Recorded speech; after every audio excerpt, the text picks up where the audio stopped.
Hopefully I'm kind of live. That's a little bit high. That's a bit better. Bit of water. So I am live again for another Monday night sleep meditation creation session. And if you're new, feel free to subscribe if you find this interesting or helpful. And obviously give it a thumbs up if you like it.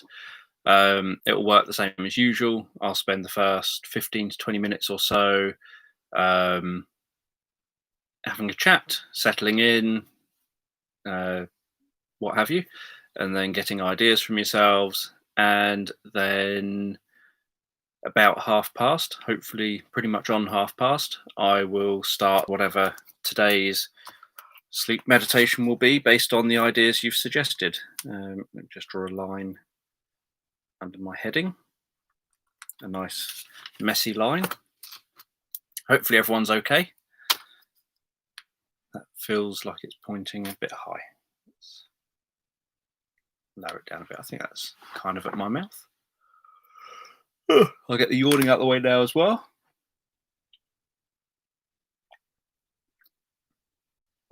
Hopefully you've all been out checking out the comet while we've got the opportunity, given that if you miss it, it won't be back for like 6,800 years or whatever.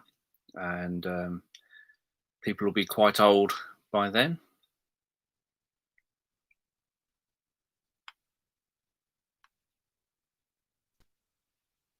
In the UK, it's much higher in the air, in the sky, than I thought it was going to be. All the reports were saying that it's quite low down, but it's actually quite high up.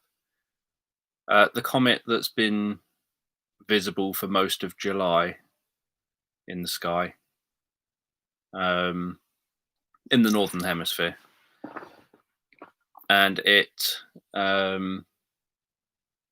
spent the first half of July kind of being visible at a stupid time in the morning, and like 3-4 in the morning, just before the sun rises. But now it's visible at about 10 or 11 o'clock at night in the UK.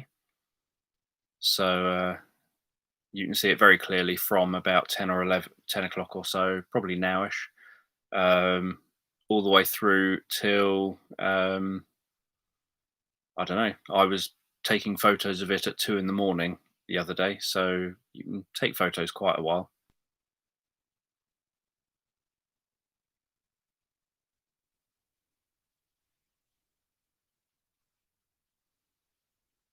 It's now pretty high up. I was told that it's a fist above the horizon. So having your arm stretched out with a fist, it's that high above the horizon. But it's at least 2.5 fists from southern England, and it's higher in the sky the further north you go. So, because obviously the Earth is curved. So, yeah, so it's quite easy to see, and it's just beneath the Big Dipper. So, and that's very easy to find. If they had said something like some weird constellation or something that I had to try and find, that would be harder. But that's one that stands out quite well.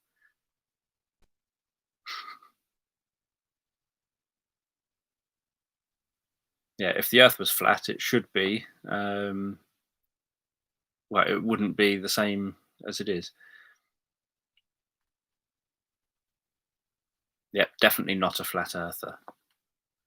It boggles my mind that anyone can look at the evidence and decide that the Earth is flat.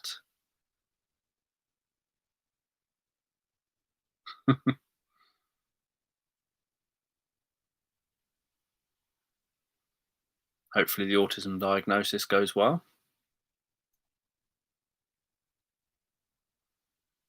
The good thing about clouds is that unless you have thick cloud,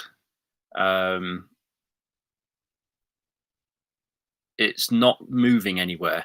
So you can literally, look for breaks in the cloud and just point a camera and as soon as there's a break in the cloud, take photos.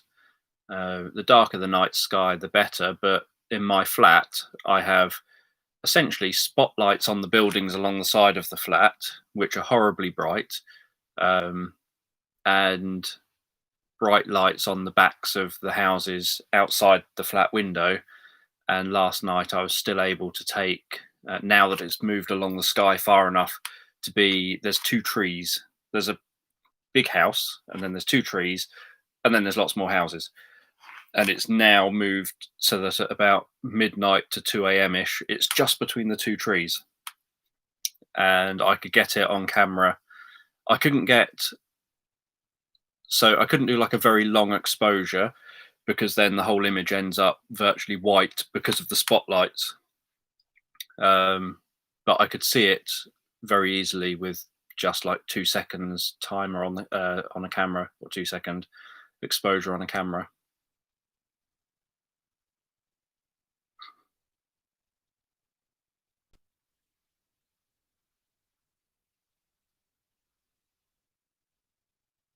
What do they think of pictures from space? They think that they're all fake.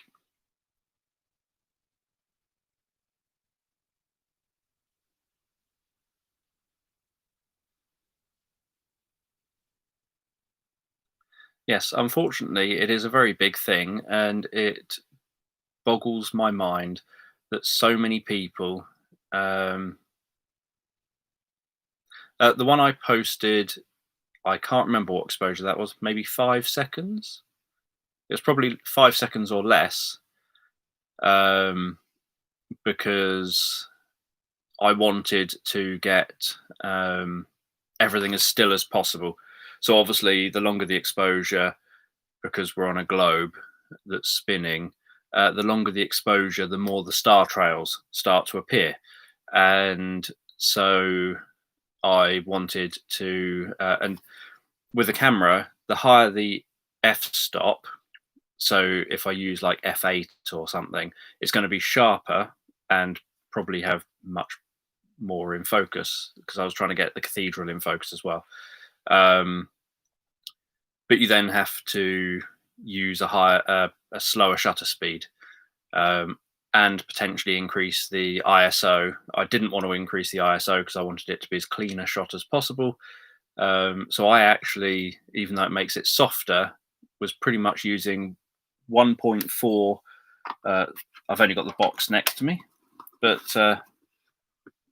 that's the box for the lens I was using.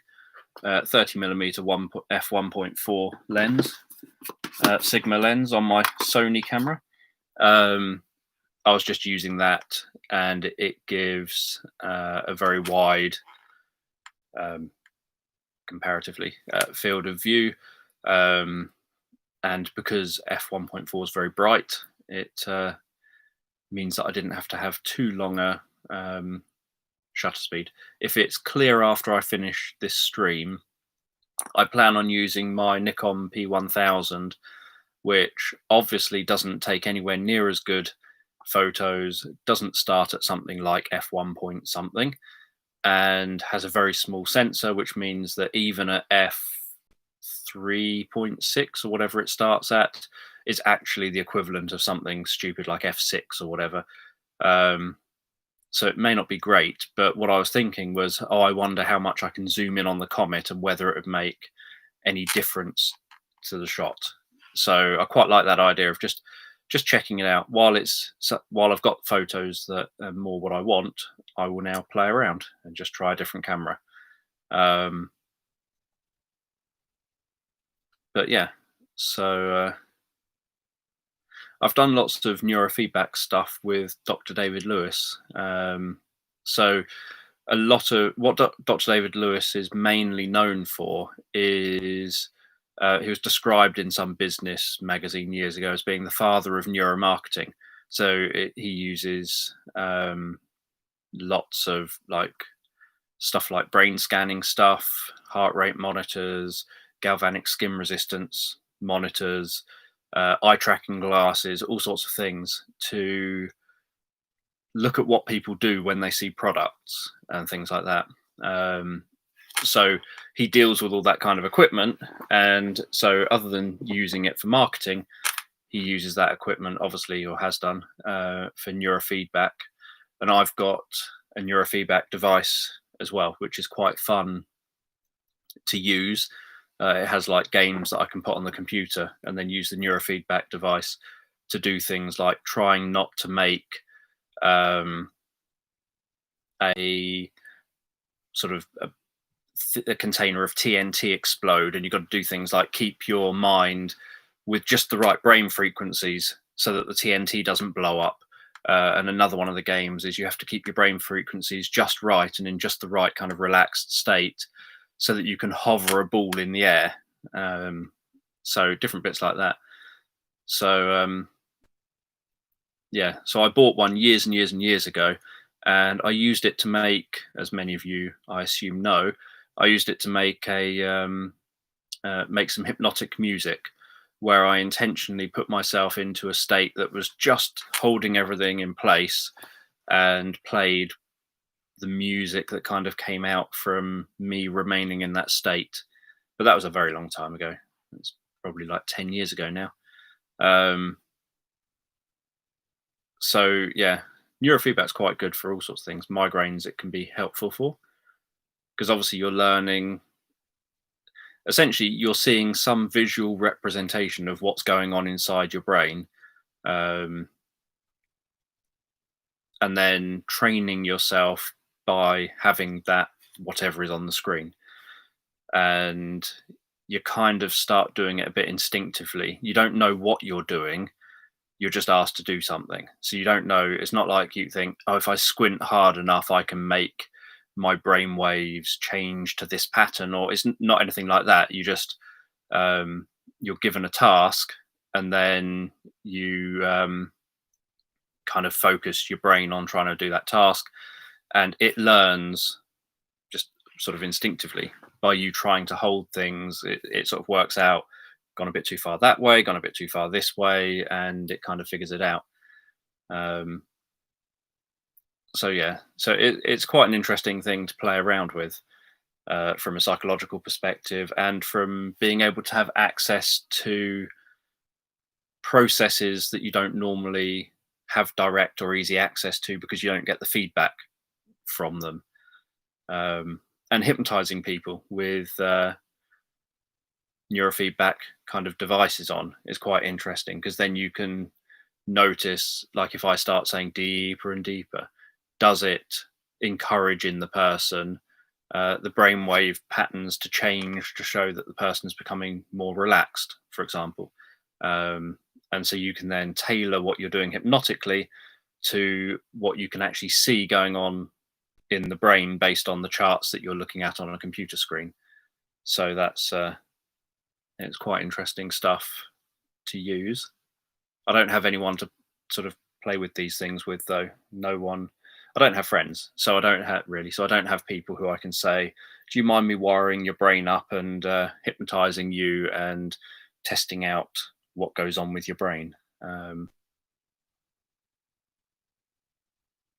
Yeah, the lockdown, I think, is obviously impacting on lots of different things.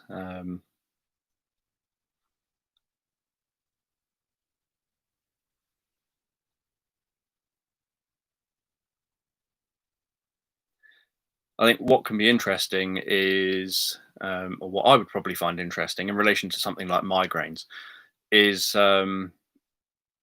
potentially keep, like I've had uh, the neurofeedback device on my head for like most of the day sometimes, just with Bluetooth going to the computer, and been able to then record what's going on in my brain, or at least on the surface, what could be picked up on a sort of not particularly detailed level. Um, and it's quite interesting. And so if you're someone that had migraines, it'd be quite interesting, for example, to see what's going on in the brain in real time, like before the migraine, when a migraine came on, after the migraine, um, and then try and work out if there was a difference in brainwave patterns. If there's a certain pattern to how it leaves you, then can you learn, for example, to do that leaving pattern, that leaving brainwave pattern, and kind of put yourself into the state of the migraine disappearing. You can kind of do that with anchoring. So you can anchor the pain going so that someone anchors the process, so that you just then essentially trigger the anchor and you trigger the process of a migraine leaving. What you don't want is to trigger the process of a migraine coming, but you can trigger the process of the migraine leaving as a way of doing that. But yeah, I've also had I have intentionally fallen asleep with it on my head as well, so that I can see what's going on while I'm sleeping, and have a look back to see what my brain is doing.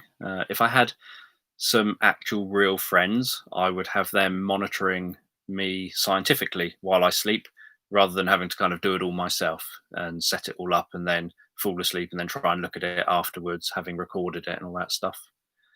So yeah, hello to everyone who's joining us. I assume everyone must be outside watching the comet, because there's only 18 of you here.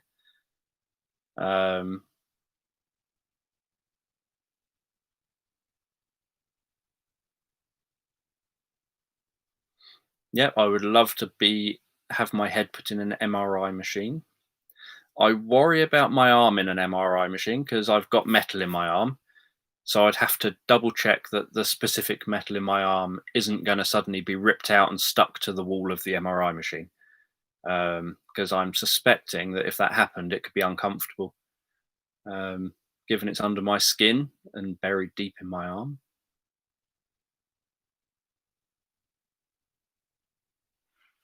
Yeah, I've never put a neurofeedback device on a cat yet.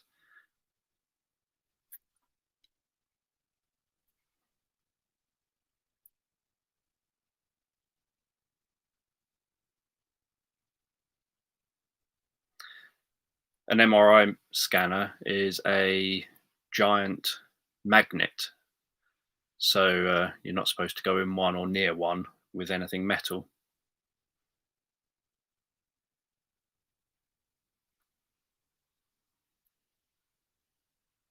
Yeah, I imagine that it would be overstimulating.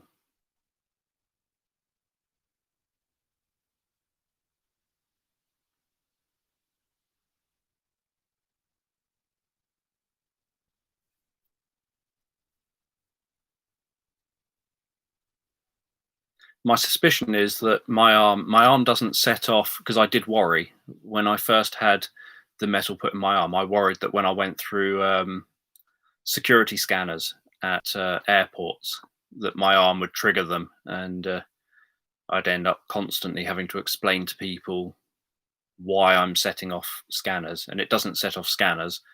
So hopefully it wouldn't respond in an fMRI scanner.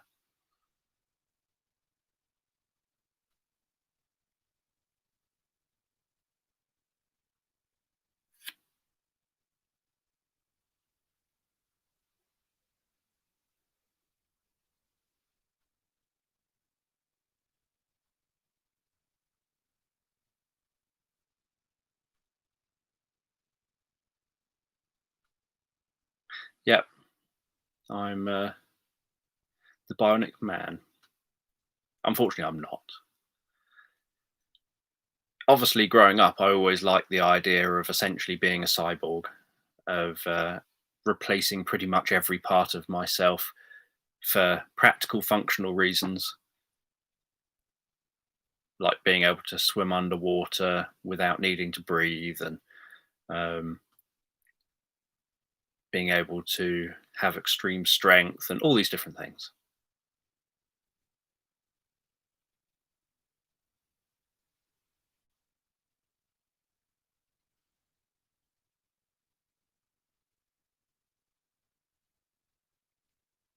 Yeah, I hadn't even thought to actually ask a doctor. I think I Googled it, and it said that the stuff they use to put in your body doesn't normally go off at security systems. Yep, you can see it clearly currently with your eyes. If you're in a city or something where it's really bright, then it's much more faint, and you can see it clearer if you don't look at it. So your peripheral vision is very good at seeing very low light things. So if you look just away from it, you can see it clearly.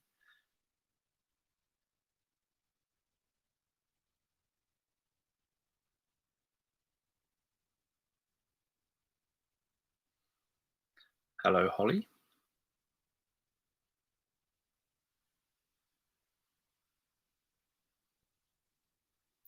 So yeah, it's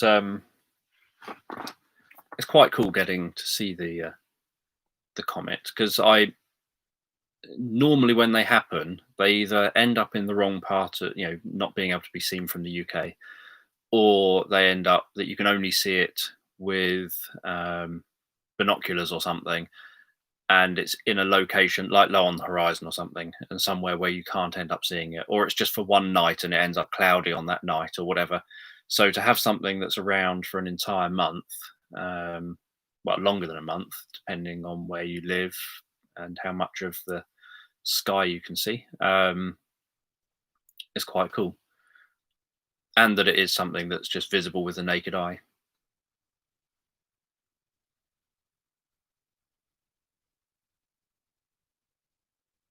And straight after this, I'll be on Facebook as usual, while I'm doing my waiting for the videos to do its thing, etc.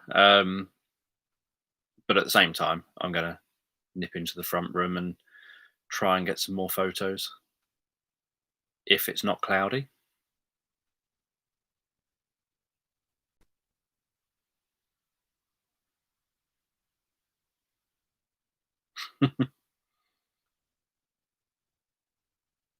Well, obviously, astrological signs are rubbish in the first place, but given that they used to be 13 and people then decided on 12, it means technically um, many people aren't the star sign they think they are.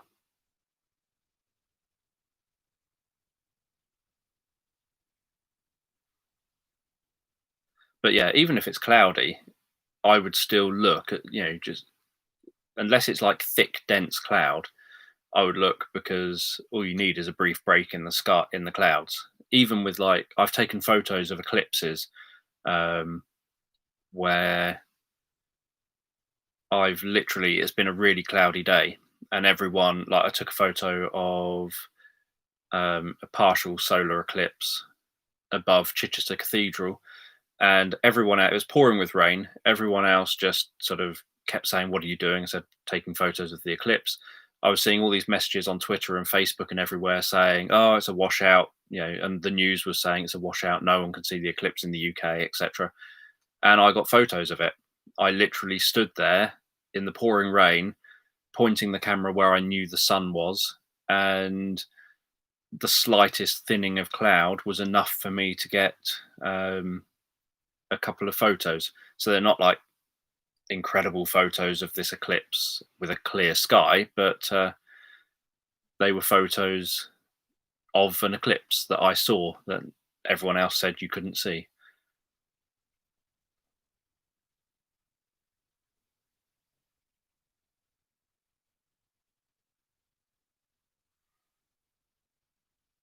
Yeah, my birthday is August 19th.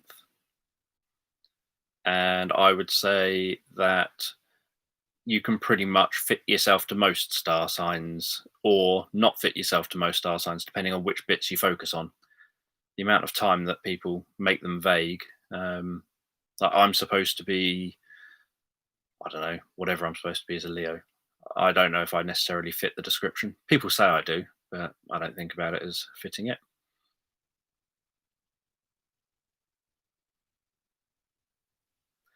Right. I am going to start getting some ideas from yourselves.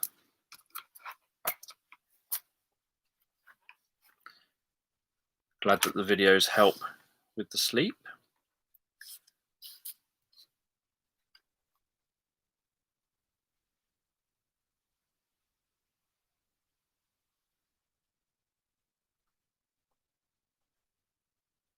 You want comets. I've got some Comet whiskey somewhere in maybe 2 bottles. I don't know.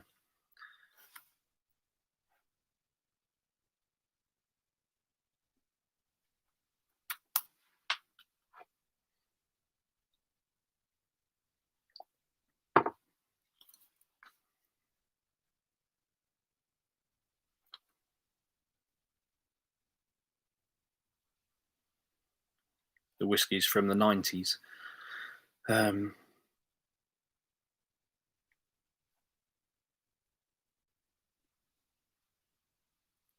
It's from an electrical store that used to be called Comet that closed down many years ago.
Yes, the world was a better place with all the shops that used to be around.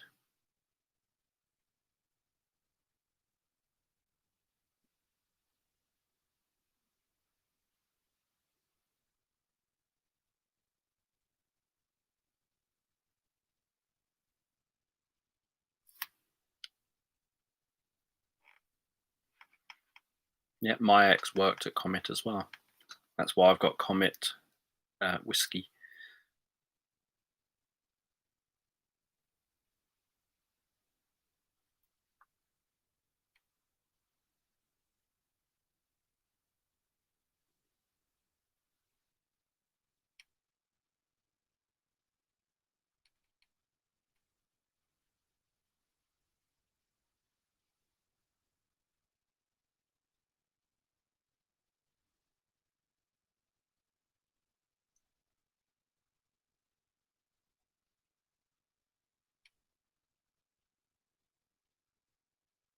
I could do with remembering that I'm trying to eat a bit healthier.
Yeah, the smell of grass after it's rained is nice. Apparently, humans can smell that more sensitively than sharks can smell blood. I thought that was an interesting fact.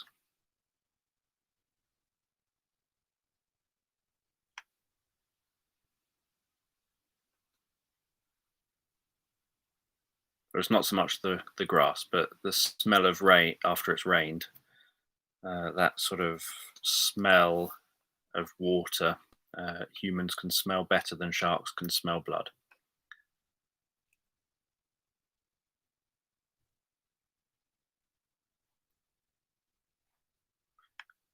We've still got half a page left for ideas.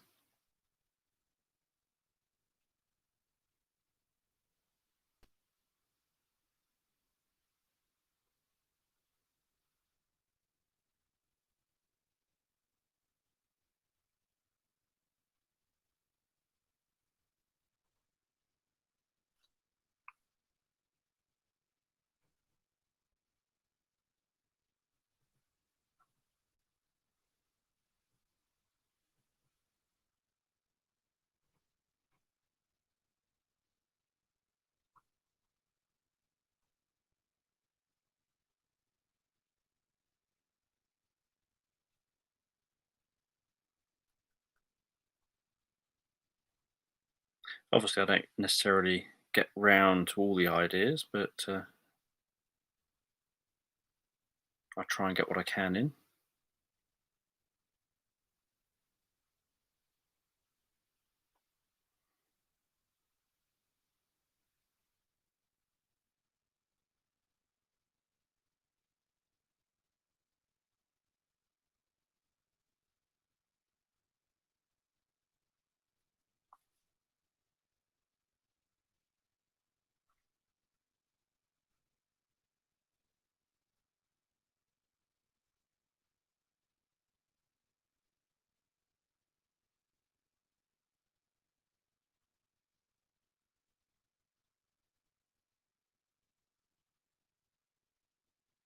And I've got a video somewhere of getting drunk without alcohol.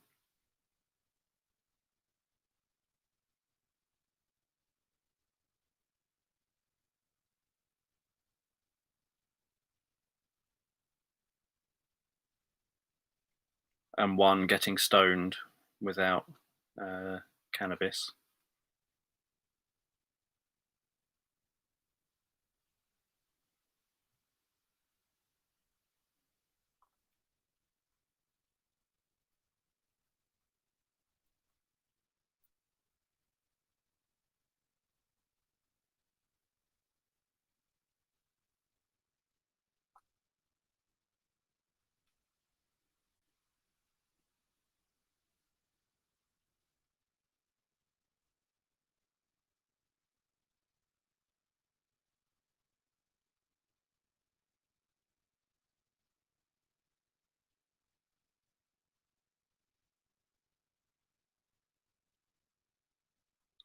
I made the cannabis one because someone I know wanted to. They found themselves incredibly creative when they were stoned, but lacking in motivation to do anything about it. And they thought that it would be really helpful if they could be in work and be incredibly creative in work, um, and come up with brilliant ideas.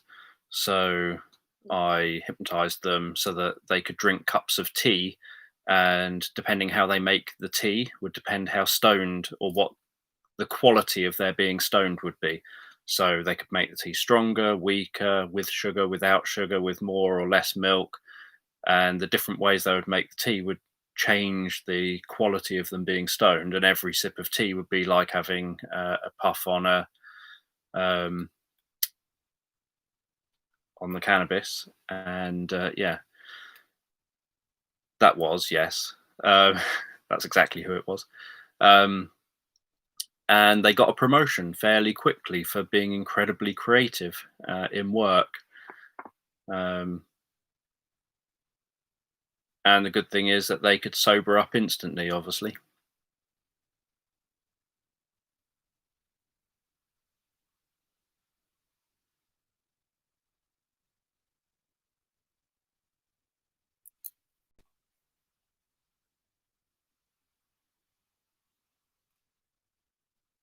Yeah, I've got quite a few things for pain and PTSD on my channel. I don't focus on any of that now, but back in the days when I did, and I shared, which again I haven't, it's not available now, but I shared for a bunch of weeks a load of my pain self-hypnosis tracks here in the live chat with people who were here for the tracks that weren't on my YouTube channel anymore.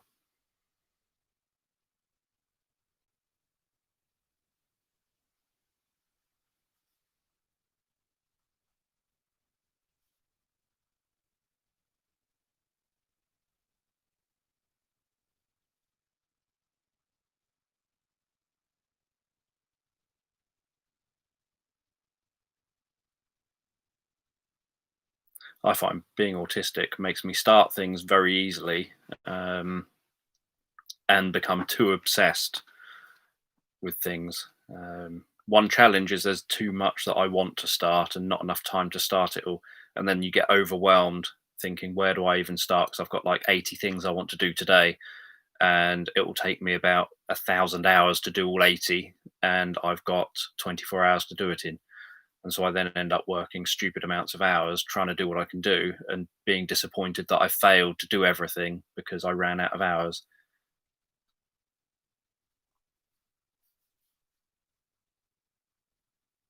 Right, nearly at the end of my page. Yeah, I only take obviously single word suggestions or 2-word if it is 2 linked words, if that makes sense.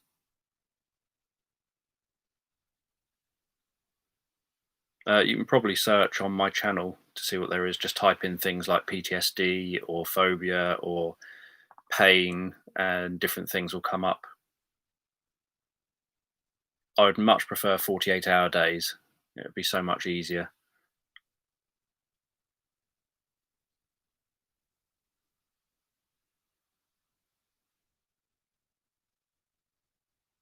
Yeah, I then write a list and literally tick off everything on the list as I go through it. My difficulty is if I start something and I haven't finished the previous thing, then I almost never come back to the previous thing. And it takes a lot to try and come back to it. So I have to obsess about one thing at a time. Yeah, I've got hundreds and hundreds of things on my channel, so it's hard for me to go through and kind of find every little thing. It's easier just to, I've got playlists for everything. So every self-hypnosis thing is in playlists. All my meditation stuff is in playlists. So I've tried to make it so that people can navigate to find whatever they want really easily on my channel, especially for my older stuff, which I don't really do or focus on anymore, as I'm attempting to move away from anyone associating me with anything therapeutic. I'm okay with them being shared, the pain tracks. I just don't have space on my Google Drive to put them on there because my Google Drive is full of 200 and something sleep meditations, and they take up all of my free allowance.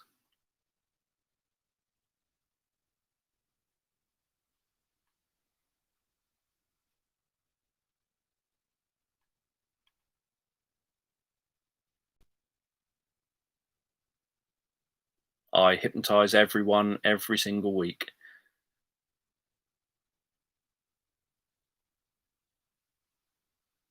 Yeah, I'd have to do that one as a separate stream. I'd have to do a random live stream saying, right, I'll ask you questions and then see what your answers are.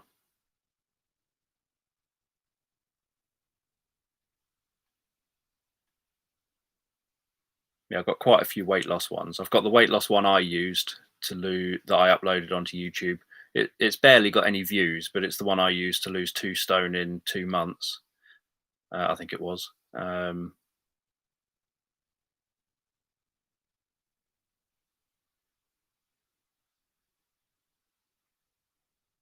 I do these every single Monday.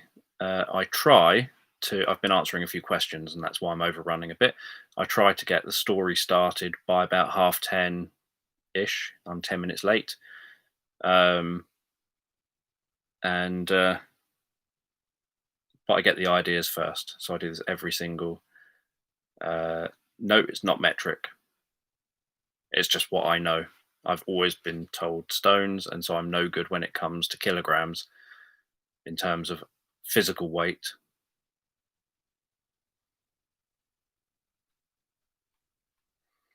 So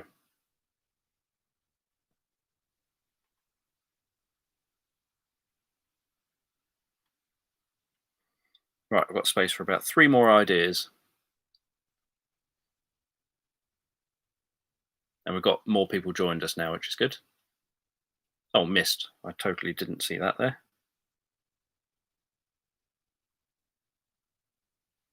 That's trouble. Every time I look down, in the early days of doing this, I used to try and scroll through the live chat to try and keep up with the suggestions. Now I just look down and look up. So I miss suggestions sometimes because it's scrolled.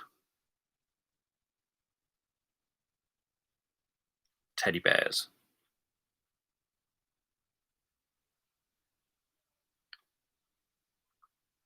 Bubbles. Right.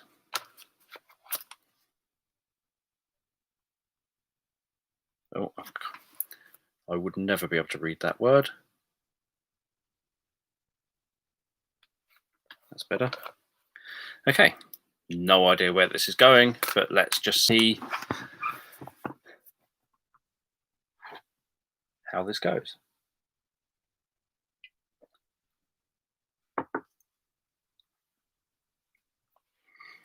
And I saw someone was taking my Udemy courses. Which course did you take? Which one of you? I'm sure I just saw you've just completed something. Don't know. But if it's one of my hypnosis courses or my storytelling course, then this will obviously be helpful for you as an educational thing.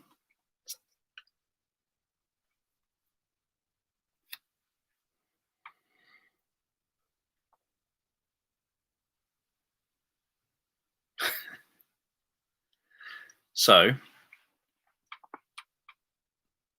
I'll just move the arms of the chair because my arms are sticking to them, and then that's going to be on the audio.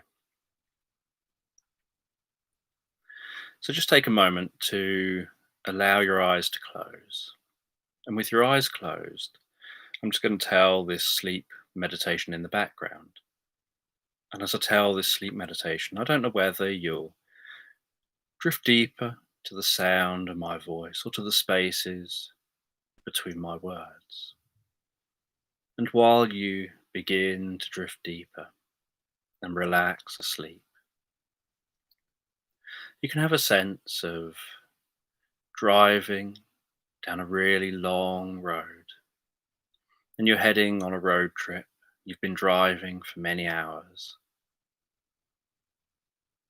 And around you, out of the windows, you just see forest passing you by. And it all looks very similar, almost like a pine forest. And you can see how dense that looks as you travel down this incredibly straight road. And the sun sets, and you can see stars in the sky. And you can notice a certain stillness outside of the car, with just that breeze coming in the window if you open the window. But noticing that there's a certain stillness, that the trees seem very still. The night outside the car seems very still. And you've been driving for quite some time. And after even longer, you notice that the trees begin to thin out a little. And as they do,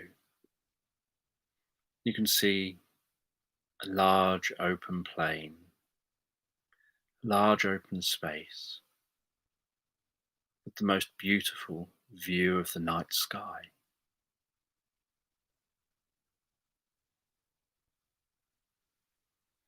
And as you pull over, just beyond the forest,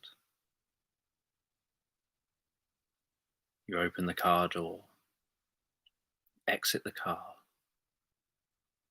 and you look around and you can't see a single light in any direction.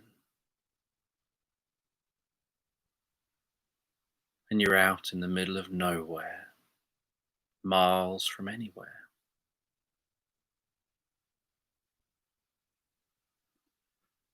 And you lay back on the warm bonnet of your car, on a blanket,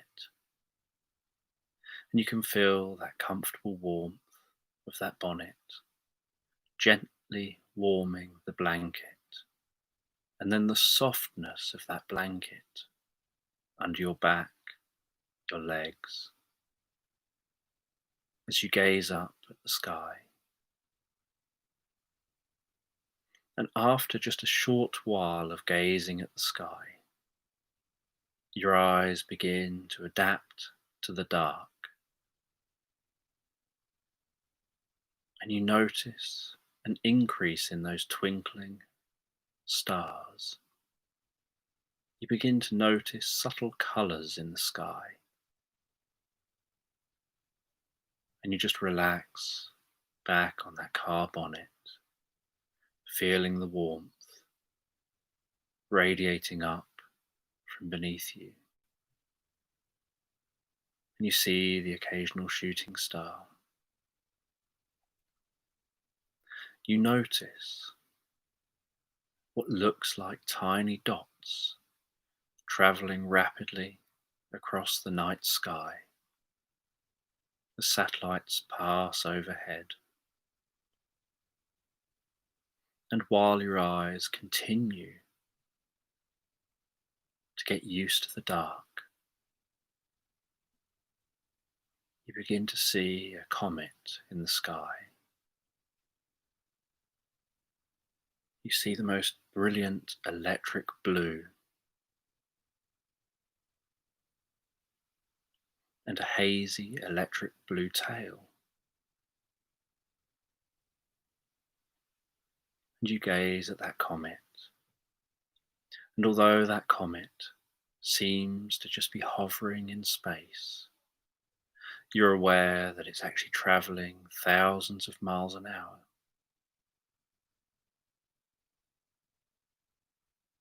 While you gaze at that comet, you can feel your breathing beginning to relax. You can notice how you're breathing deeper and deeper in your stomach, how those arms are feeling heavier, those legs are feeling heavier, those eyelids are feeling heavier, and those eyes begin to comfortably close. And at first, they just blink shut, almost like an extended blink. But then after a while, when they blink shut, they remain shut as you begin to drift in your mind. Then you can feel the warmth of that car beneath you and the comfort of the blanket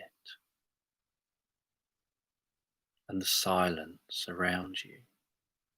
Just the subtle sounds of the wildlife in the forest and some subtle other sounds around you at night.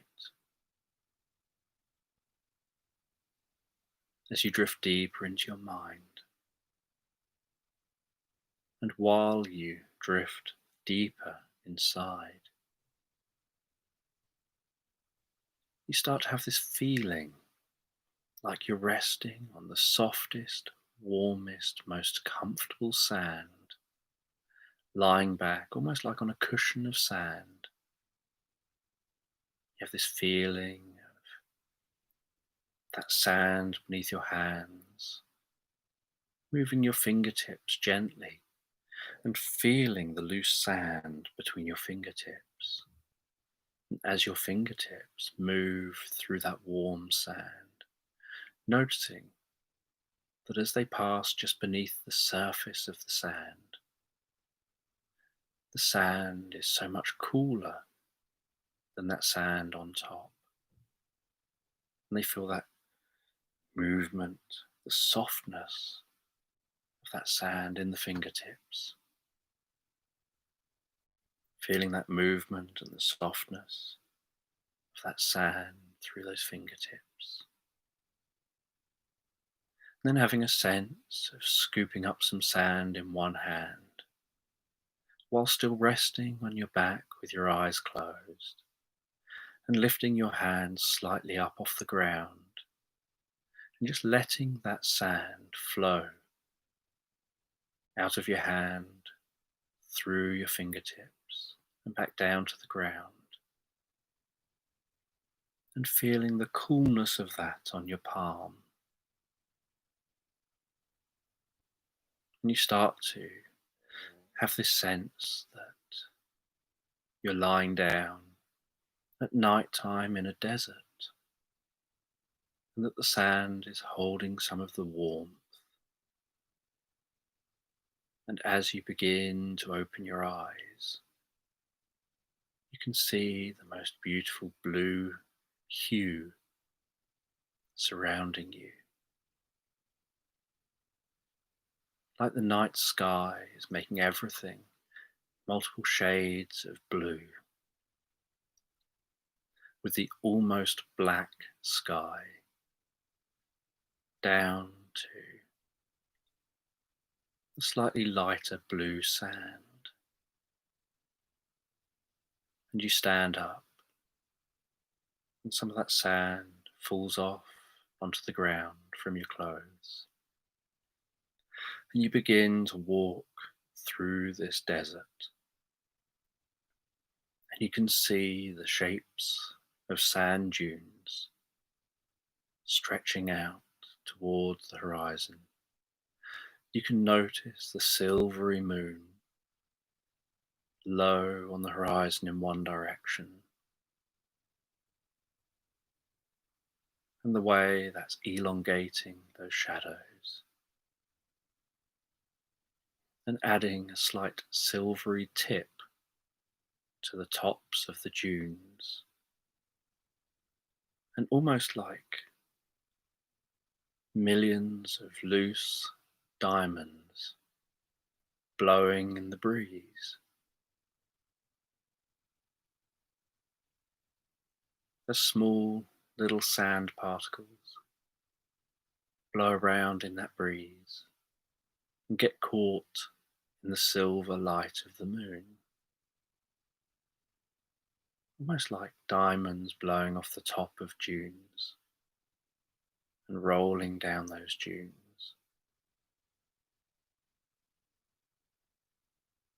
Like dresses that when someone turns in a sparkly dress, it just twinkles and catches the light. And you have this instinctive feeling of the direction you should head.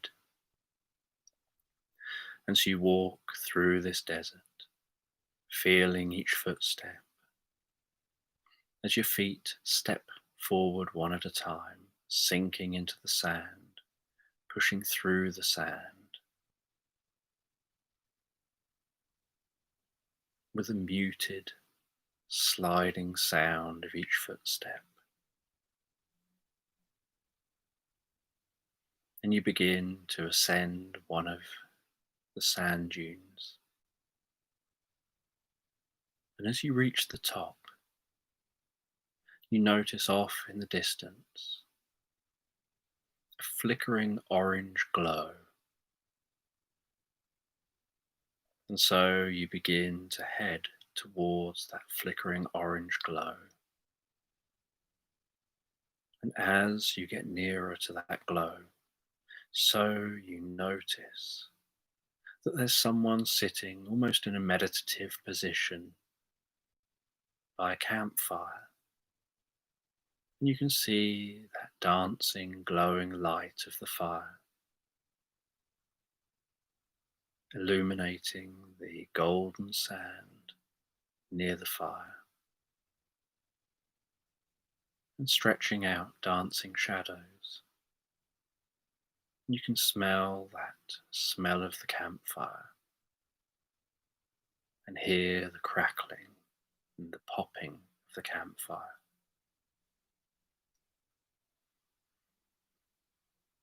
And as you near that person, you begin to see what they look like. And you notice that they notice you. And they look over at you with the friendliest of faces. And they don't say a word. They just look at a location and then give a gesture as if to say to sit and join them. And you sit down. And you sit in a similar position to them.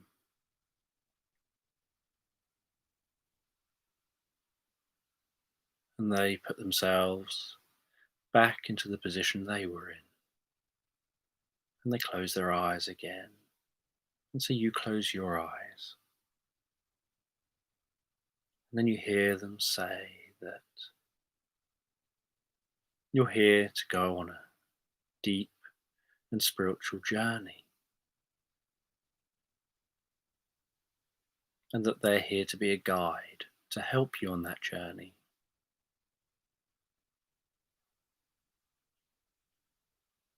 And you have this sense of connection with them, almost like somehow you're breathing the same. You're beginning to synchronize without saying a word. And you feel this deepening of your breathing. You feel the sense of your muscles relaxing, of your shoulders lowering down, of the muscles around your face softening, and almost a feeling of losing feeling of your body, and just being a mind floating in space by this fire. Starting to hear that crackling sound of the fire, starting to notice through your eyelids the flickering of the flame, and feeling a cool breeze occasionally on your cheeks, mixed with the warm breeze as the wind changes direction and blows past the fire, and becoming almost hyper attuned to picking up on the sensations of the experience of sitting by that fire, motionless, just focusing on being in the moment,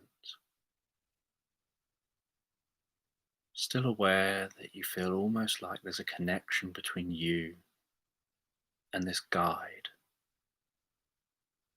And then you have this sense that the guide has just taken a deep breath in and a long breath out. And that as you have that sense, so you notice that your body has done the same, that your body has taken a deep breath in and a long breath out as you relax deeper into the experience.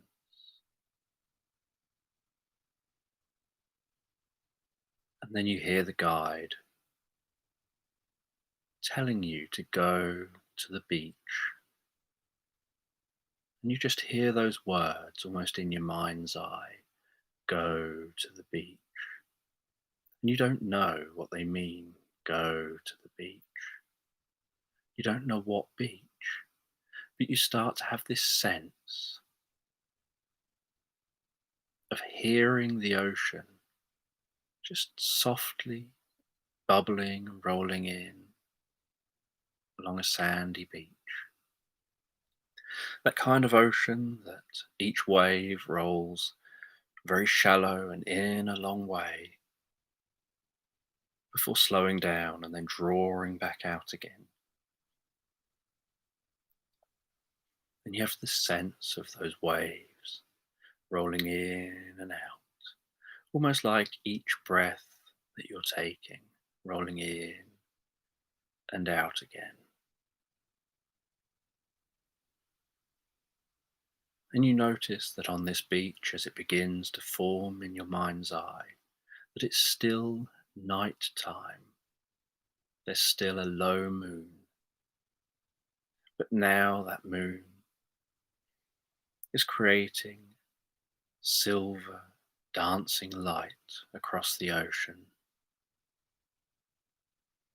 Those stars are twinkling overhead. The sand is still soft. There's still a campfire here. And this guide is still sat with you. But this sand is now the sand of a beach. And you're up on the beach on the soft sand, noticing that closer to the water's edge, the sand firms up, and the guide stands up and tells you to stand up, and tells you to walk with them, and to walk mindfully, to be aware of each step that you take, to be in the moment taking those steps, not having your mind focusing on other things and other thoughts, but paying all of your attention to the process and the experience of walking toward the seashore.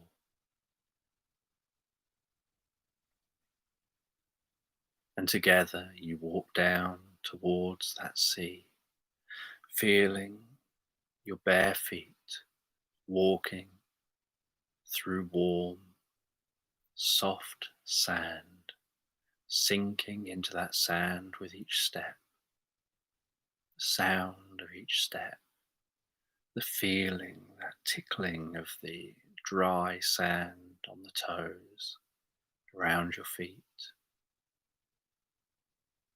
the movement of that sand through your toes as you raise your foot, move your foot and your leg forward, and place your foot back down again in the sand. And then the gradual firming up of that sand as you get closer to the shore. And then being able to sense through the soles of your feet the slight dampness to that sand. And as you continue walking, noticing the wetness of the sand and how with each step you create a slight puddle as your foot pushes into the sand and squeezes some of that water away from underneath your foot. And then the guide tells you to stop. And they crouch down, and they tell you to crouch down.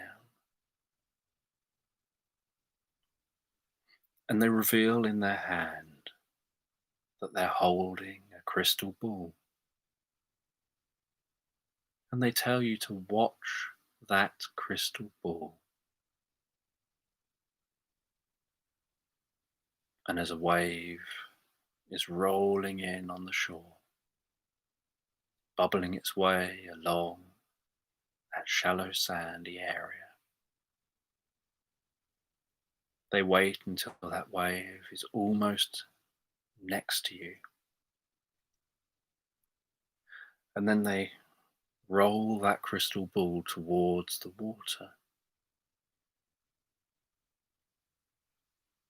And you notice while watching the crystal ball as you are told to do, the way the moon glistens and manages to catch some of the imperfections in that crystal ball, some of the air bubbles in that crystal ball, almost making small little flashes of silver light.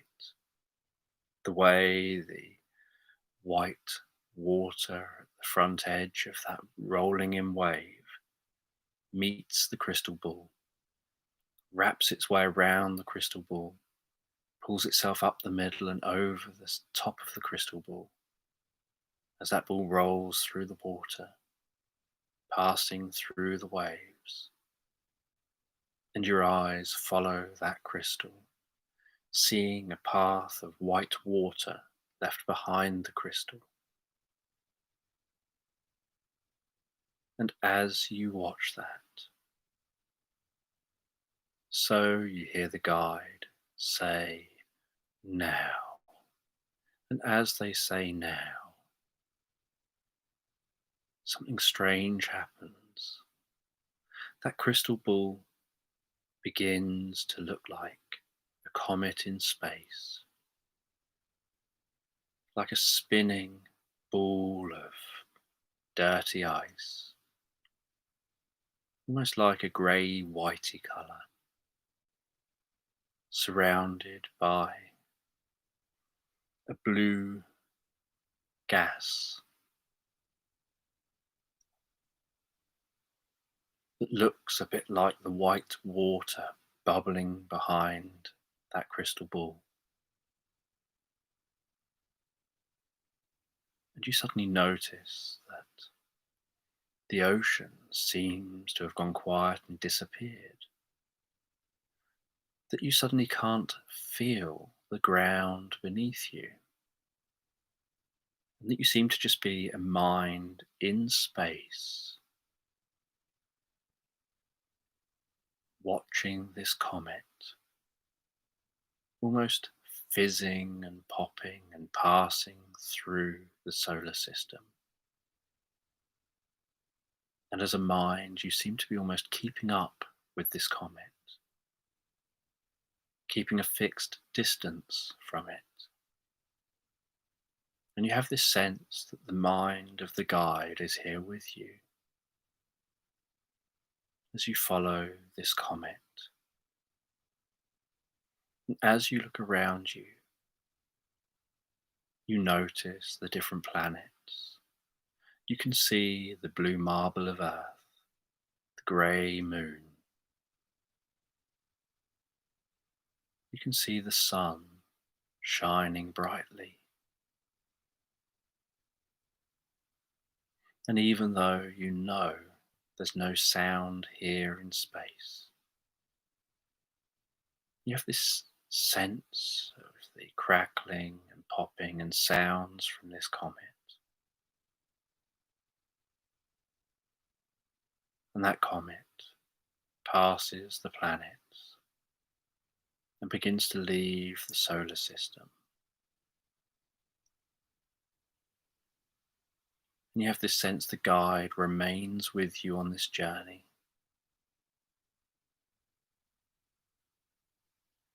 And as the comet takes one course, so your minds together take a different course. You have this almost psychic sense of this guide telling you that as just part of the universe, almost like part of a universal consciousness, which flows with the universe outside of space and time, with the fabric of the universe.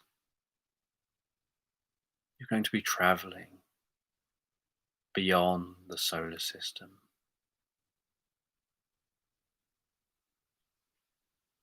And they almost psychically help you to set a course towards a tiny pinprick of light in the distance. You have this sense of traveling towards that light and accelerating faster and faster, and stars around you passing by faster and faster until they almost become streaks of light, with just that point of light in front of you, gradually getting larger and larger in your field of view, until you almost grind to a halt in an instant, and psychically hear the voice of the guide telling you that we're heading to one of the planets here.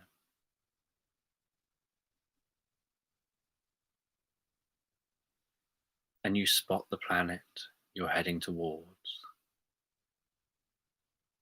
and approach that planet.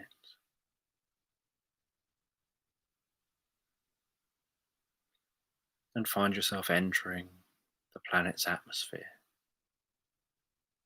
And you realize this planet resembles Earth. You can imagine this being somewhere on Earth. And you head down to a beach. And as you reach this shore of an alien world, you land with a physical body. And the guide tells you the physical body is an illusion.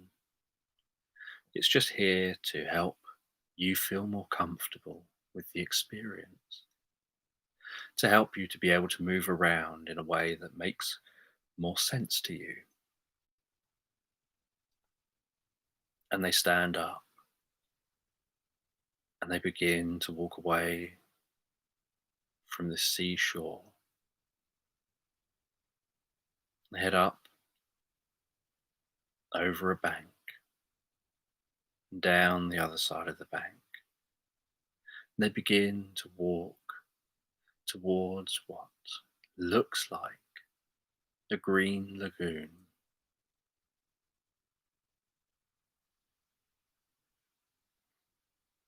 And they can notice certain animals drinking. An animal that looks like an elephant. An animal that looks like a giraffe.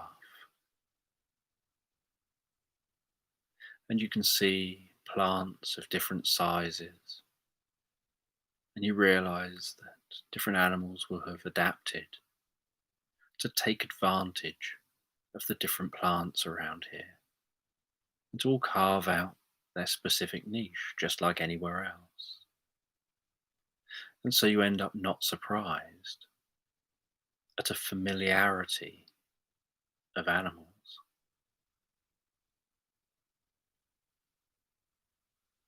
And off in the distance, you can see flashes on the horizon, like there's a storm somewhere just over the horizon. And it's so distant, you can't hear any thunder. You can just notice those flashes in the sky from time to time. And something about it feels comforting. But you can smell the smell of that storm off in the distance. You can see what looks like grass surrounding this area, almost like wide-bladed grass. And you reach down with your fingertips and you run your fingers through this grass to see what it feels like. And notice that it feels very much like a mix between grass and feathers. That it's got a certain consistency of grass, but a softness like feathers. That almost tickles your palm as you run your hands through that. And you can feel the slight dampness, like the storm perhaps was here a little while ago.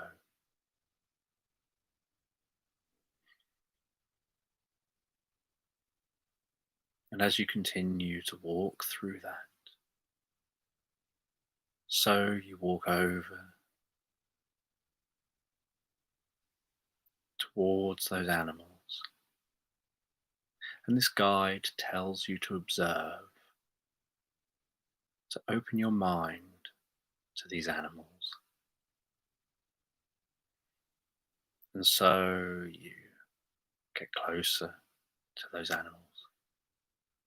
You have this sense of almost connecting with the animals, as if you're falling into a synchronization with them.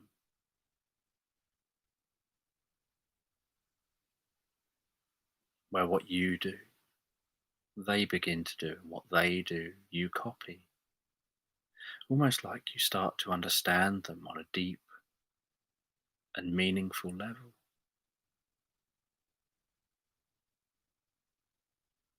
And you begin to notice a connection between yourself and everything around you, and realize that you are the universe, that you're not like a fish in water where the fish isn't the water, the fish is in the water. It's a bit like you're in water and you are water. You're just like a conscious bit of water. And that there's no separating you from the universe. And you begin to have this insight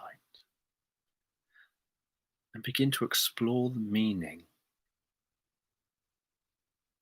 of realizing that there's a universal consciousness that connects all things. That if you can just get on the right frequency, you can channel that. And this guide continues to help you to keep focused, keep learning, keep studying these animals. And they take you from this place.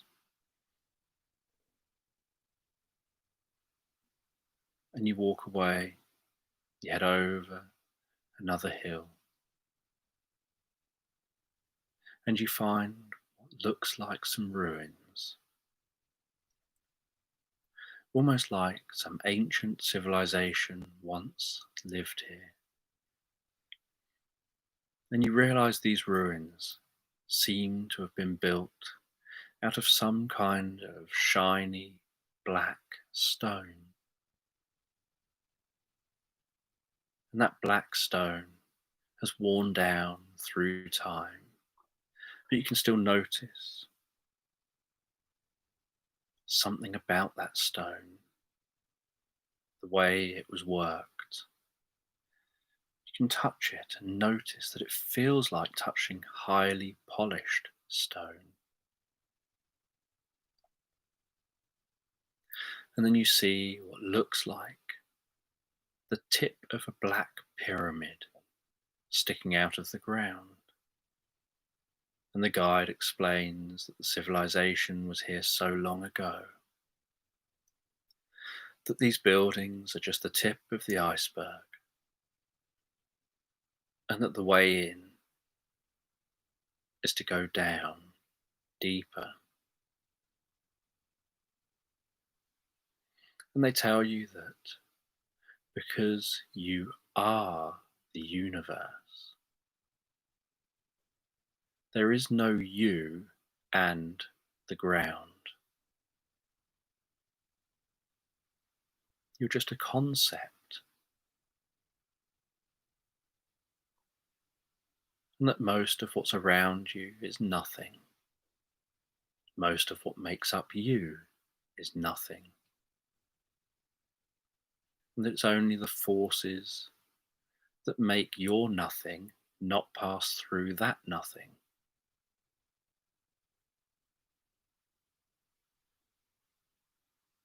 And as they explain this, they begin to have you breathe in a deep and comfortable way. And while you breathe deeply and comfortably, with each out-breath being longer than each in-breath, you almost have this slight light-headed feeling as you drift deeper and deeper into the experience, and have this feeling of passing through the ground, and then finding yourself stood inside the pyramid.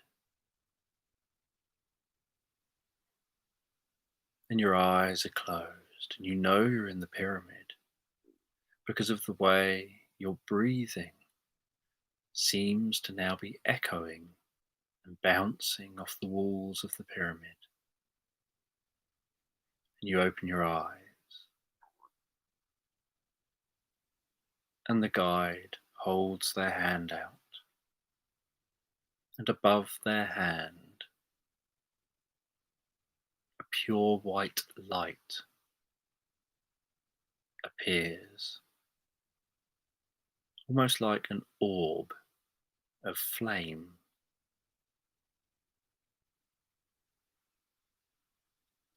And that illuminates the inside of this pyramid. And you notice how smooth the inside of this pyramid is. And you touch that smooth black stone with your fingertips. And you notice what look like hieroglyphics that you recognize as being very similar to Egyptian hieroglyphics. And as you run your fingers over them, so you can feel the way they were carved into the stone. You have this sense of the fact you're touching something thousands of years in the past. You're touching something that was carved thousands of years in the past.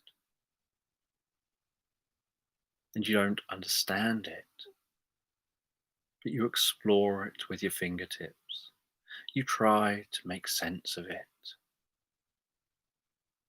And the guide seems to know what they're doing, where they're going. And they march off through the pyramid, footsteps echoing, almost sounding like the footsteps are coming from behind you as they walk forward. And you follow them, now with your footsteps echoing and sounding like they're coming from behind you.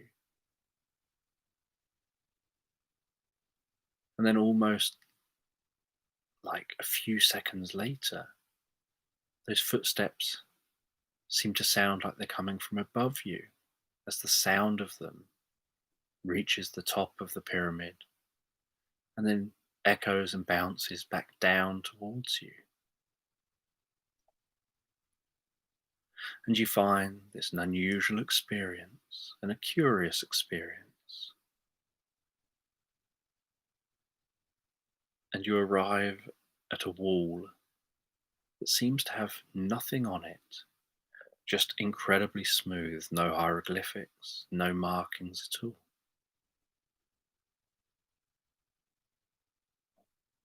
And the guide pulls out a metal stick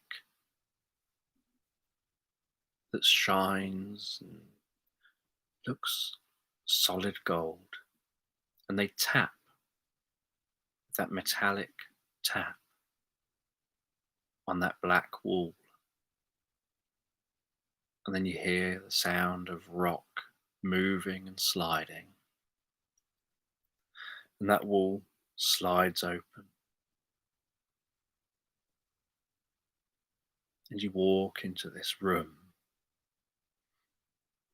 that seems to be sparkling, as if there's millions of diamonds surrounding the walls, now catching the light from the guide's hand.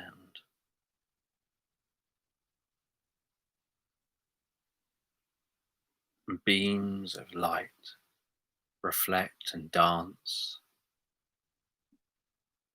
off all of the walls and send sparkling light across the floor as that guide walks in. And in the middle of this room is a plinth, and on that plinth is a little black box,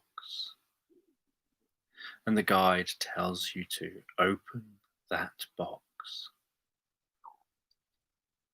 So you walk over to the box, you carefully lift the lid of that box.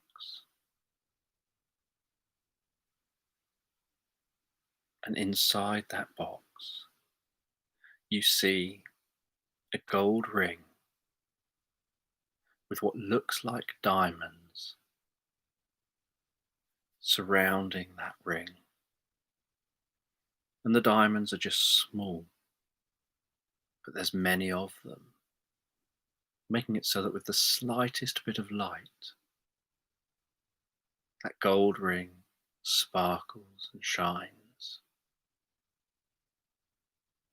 And they tell you to take that ring, hold that ring in your hand, wrap your fingers around that ring,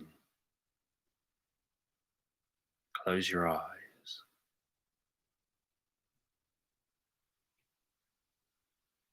and think of peace. Think of comfort.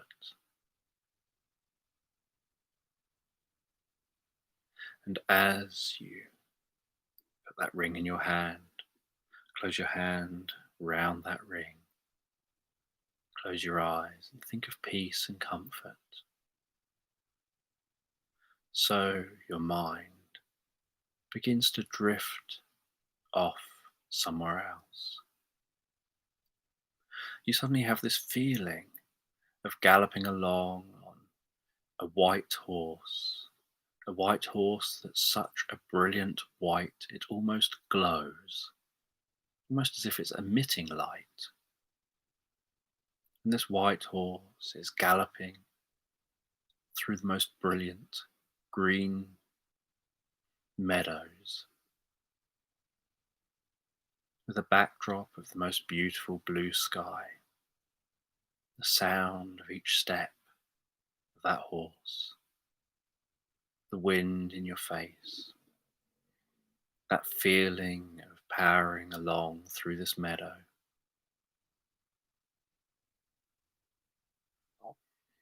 And then arriving by a lake.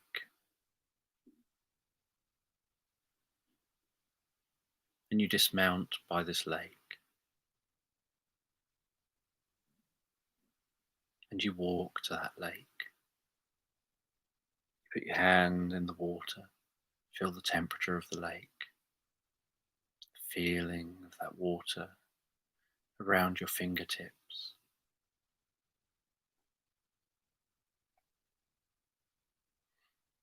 And you see a little island in the middle of the lake with a few trees on that island and a rowboat.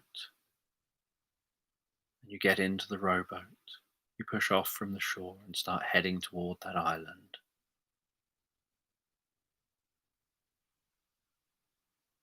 And as you row towards that island, you can smell the water, that fresh lake smell. Feel the breeze of the air. You can see that white horse eating some of that grass on the edge of the lake. And you arrive at that island. And as you get closer to the island, so you smell the sweetest peach smell.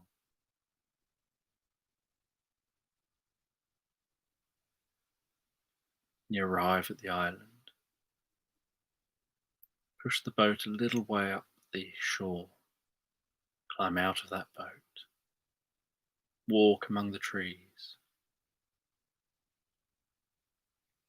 noticing that incredibly sweet peach smell from this island.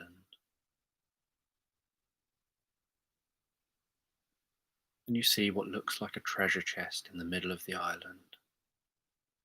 You open that, and inside you find a book. And you're surprised to discover that you can read this book.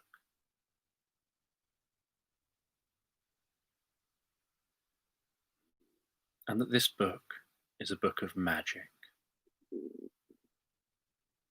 And it describes itself as a book of natural magic. And as you read through, you notice that it's telling you ways to connect with nature, to be one with nature, to be able to access the healing power of nature, and to be able to share that and channel the healing power of nature through you to others. And it talks about requiring a talisman, requiring an object that you have on you that becomes associated with the magic, associated with your ability to carry out that magic. And while you read through this book, so you begin to hear the distant sound of songbirds chirping. You begin to feel a deep sense of serenity and comfort as you connect deeper with the world around you, with the fundamental nature of nature. And you're curious about this idea of a talisman. And you read that the talisman is everlasting, and that you'll know when you've got the talisman, because it's everlasting, it's eternal.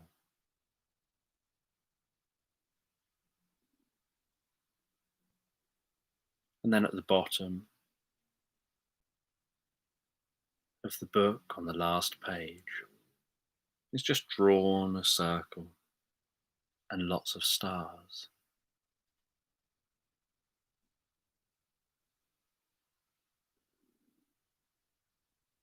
And you realize that the talisman is the ring.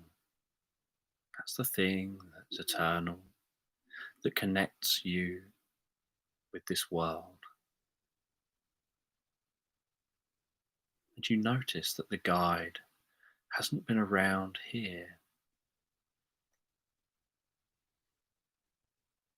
And you take that book, you row back from the island, you mount that horse, you ride back towards the way you came, but you don't know where you're heading, because you don't know how you ended up here. But as you continue, so you suddenly find yourself back in that pyramid. But as you come to in the pyramid, you realize you have the book in your hand and the ring in your other hand.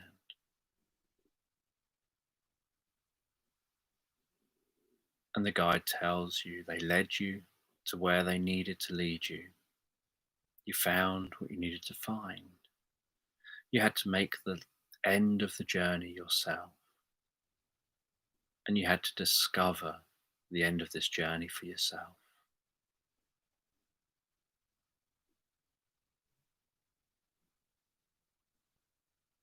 And then they close that black box. They tell you to think about being back up on the surface.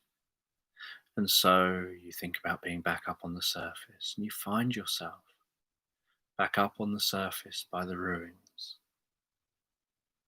And you walk back towards the beach.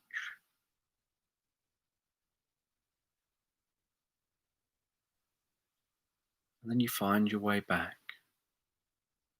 through space from this place, all the way back to Earth. You find your way to that desert. And then the guide tells you it's time to go. And you head out of that desert, walking back to where you initially lied down.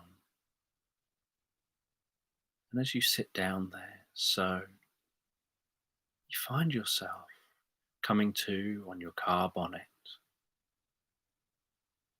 and looking up at the stars. and you're curious about the experience you just had, wondering whether it was just a dream. And as you sit up, so you notice that there's a book beside you. And you notice that there's some sand on the blanket. There's some sand on the book. And sitting right in the center on that book is that ring. And you sit up, you pick up that ring.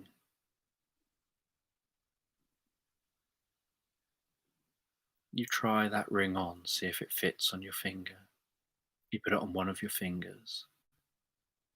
And then you start looking through the book. And as you look through the book, so you realize the whole experience must have happened to you.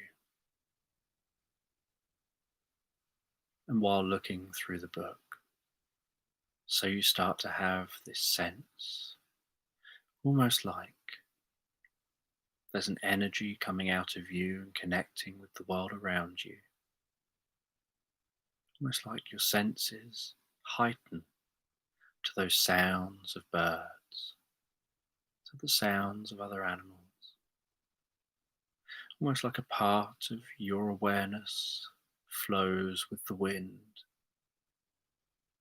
twinkles with the stars.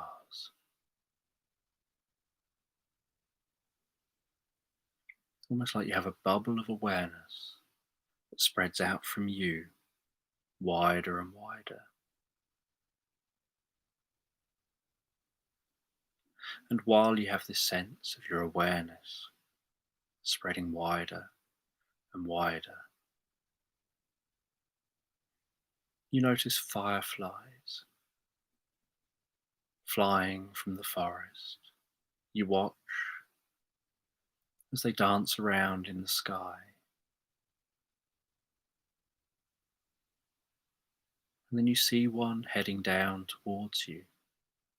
And as it gets close, you notice that it's a small fairy.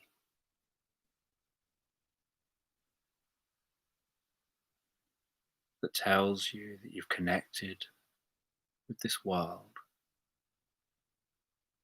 and that with practice and meditation, and giving time to allow yourself to be still,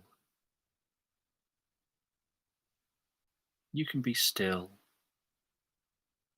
and almost slide yourself into all realities, where you can then travel through realities. And they explain that there is no past, no present, no future. There's just now. Everywhere is just now. And when you master this to that extent that you realize everywhere is just now,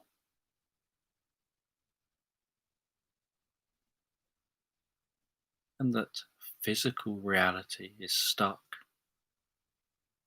in a specific time,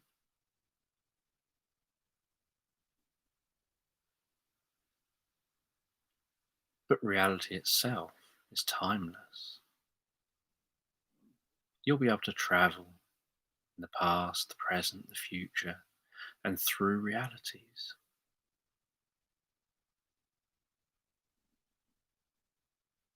And you tell this fairy that you don't believe that. Until you saw them, you didn't even believe in fairies. And they told you that when there's a universe as large as this, when there are multiple universes, everything that's possible is somewhere. And that even things you think are impossible are often very possible. And they tell you, they can give you an example of this connection.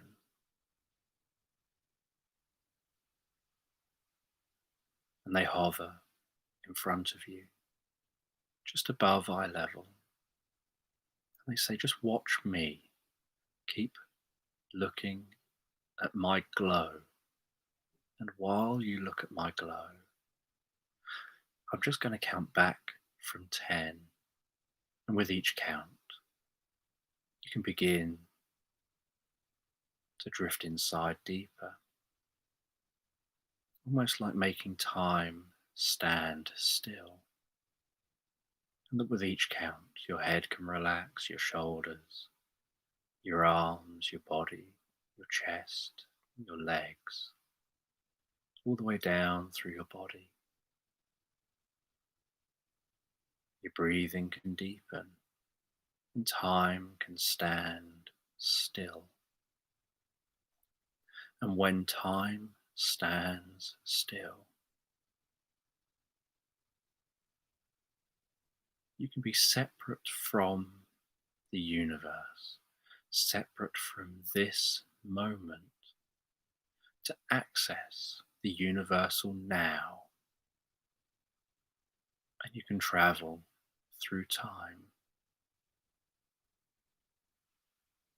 And you can learn to do this for yourself, but for now, I'll guide you. 10, 9, 8, deeper and deeper. 7, 6, 5, 4, 3, 2, 1. You can notice the way the fairy's wings slow down to a halt. Notice the way the breeze stops, sound stops, the twinkling of the stars stops, time stops. And as time stops, you're aware that despite physically you being incredibly still, as time for you physically has stopped, you're thinking mentally, and you find that you start thinking about a specific time. And while you think about a specific time, so a gentle mist seems to begin forming around you. And as that mist forms, so the reality around you fades, turns white, and disappears. And then you find yourself sitting on a blanket as a child with a teddy bear in front of you. You reach over, you pick up that teddy bear, and you realize you've traveled way back in the past. And you can feel that teddy bear, the weight of the teddy bear, the softness. You can squidge it slightly with your fingers and thumb. You can feel its arms hanging over the tops of your hands, that slight tickling of the fur of the teddy bear. The slight weight change as its head nods backwards and forwards as you move it. That smell of the teddy bear that seems to bring such comfort to your mind.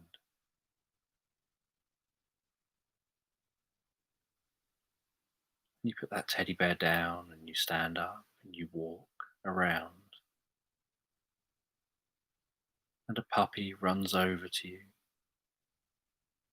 wagging its tail, and it jumps up and seems excited to meet you. And you stroke that puppy's fur. You pet that puppy. You pick up a tennis ball. You throw that. The puppy chases after it, brings it back. You have this feeling of these being memories of pleasant times in the past. You have a memory of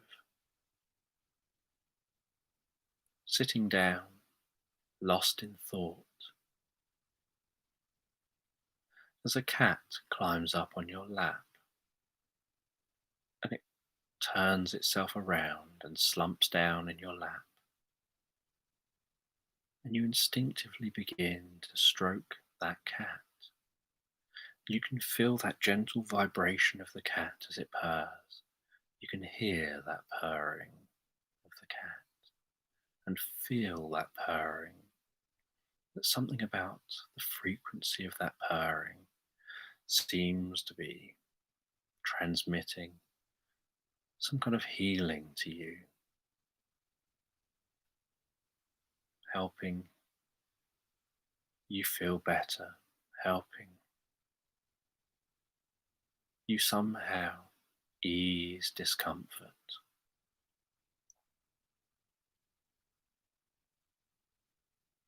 And you almost get lost in thought with the petting of that cat. And then you find yourself having this sense of walking along a beach, walking along a shore on a beautiful sunny day. That water rolling in across your feet and then rolling back out again. Then you have a sense of walking through the woods, climbing over logs, fallen down tree trunks.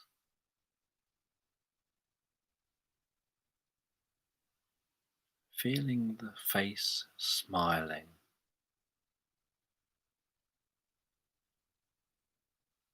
You have this sense that you seem to be passing through memories, through pleasant times, but you don't feel that these are all your memories.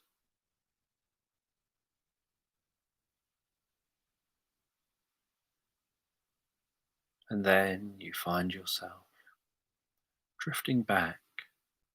You see the fairy's wings moving very slowly, and then that slow movement accelerating.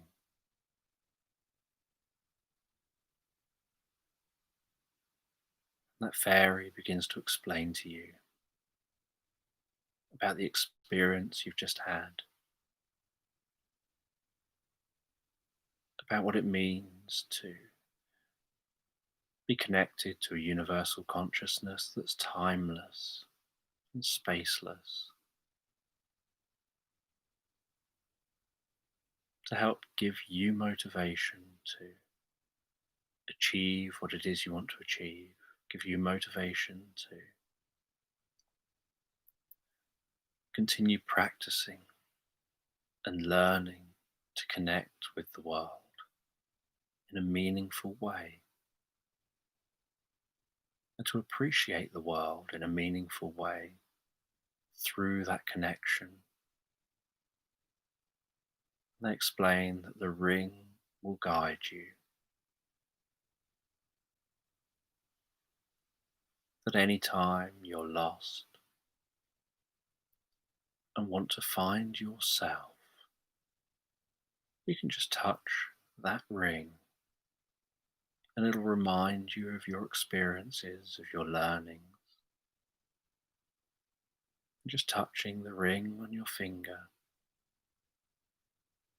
can bring a deep sense of peace, of calm and comfort. Can bring a clear mind, clear thinking, and seem to slow time down and give you time to think. and find the path forward. And the book will guide and educate your learning. And then that fairy disappears back off among the fireflies as they disappear off back into the forest. You set up a camp in the meadow. You relax back in a tent. You know you've got more exploring to do, more learning to do, and feeling a deep sense of peace. You snuggle up on a blanket in a sleeping bag with the smell of the inside of that tent relaxing you. That sound of the breeze on the walls of the tent helping you drift and float comfortably and relaxed asleep.